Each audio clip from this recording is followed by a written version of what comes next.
ថ្ងៃនេះខ្ញុំមានប្រធានបទមួយយកមកជម្រាបជូនលោកអ្នកអំពី plastic បាទ plastic នរណាក៏ស្គាល់ដែរប៉ុន្តែមិនដឹងថា plastic នេះមានសារជាតិគីមីអីខ្លះដែលធ្វើឲ្យគ្រោះថ្នាក់ដល់យើងបាទនៅក្នុង plastic គឺមានសារជាតិគីមីច្រើនប្រភេទដែលធ្វើឲ្យប៉ះទង្គិចទៅដល់សរីរាង្គនិងសុខភាពរបស់យើងដែលយើងមិនបានដឹងថ្ងៃនេះខ្ញុំជ្រើសរើសយកគីមីមួយចំនួនធ្វើបទបង្ហាញនេះឲ្យលោកអ្នកបានយល់ដឹងហើយជៀសវាងពីបញ្ហាទាំងអស់នេះកុំឲ្យប៉ះទង្គិចធ្ងន់ធ្ងរទៅលើសុខភាពនិងសរីរាង្គរបស់យើងបាទទី1គេហៅថា bisphenol ឬគេហៅថា BPA បាទបងប្អូនមួយចំនួនគាត់ប្រើពាក្យ BPA បាទ BPA នេះគឺជាសារជាតិដែលមាននៅក្នុងសារជាតិដែលគេដាក់ផលិតជា plastic នឹងហើយដែលវាចេញមកចូលនៅក្នុងទឹកឬក៏របបអាហាររបស់យើងវាធ្វើឲ្យប៉ះពាល់ទៅលើការផលិតអរម៉ូននៅក្នុងសរីរាង្គរបស់ខ្លួនយើងហើយធ្វើឲ្យយើងមានបញ្ហា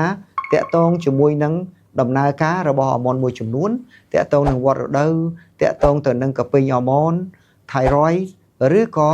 ដំណើរការអរម៉ូនផ្សេងទៀតមិនមែនតែស្ត្រីទេបុរសនឹងក៏ប៉ះដែរ testosterone ជាដើម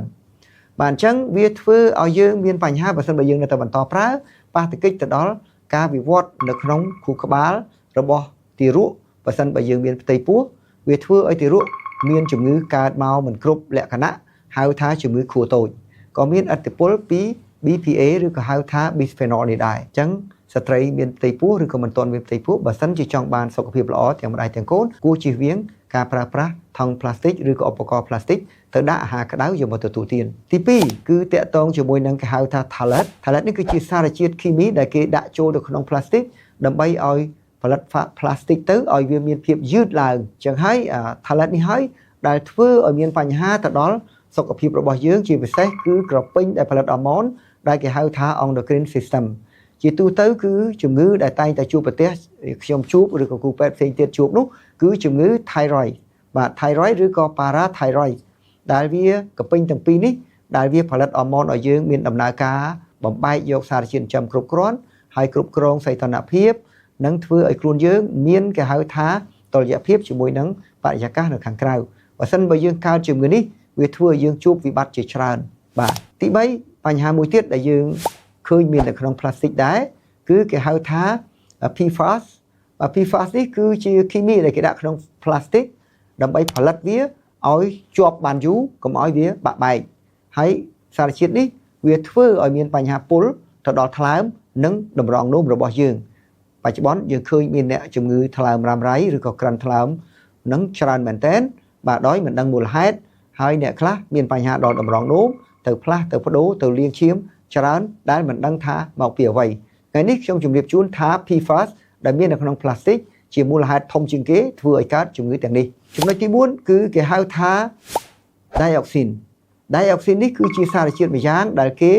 ដាក់នៅក្នុងផ្លាស្ទិកដើម្បីផលិតវាជាសារជាតិដែលឆេះបាទដែលយើងដុតផ្លាស្ទិកទៅឆេះនឹងហើយសារជាតិនេះគឺពុលខ្លាំងណាស់ធ្វើឲ្យប៉ះពាល់ទៅដល់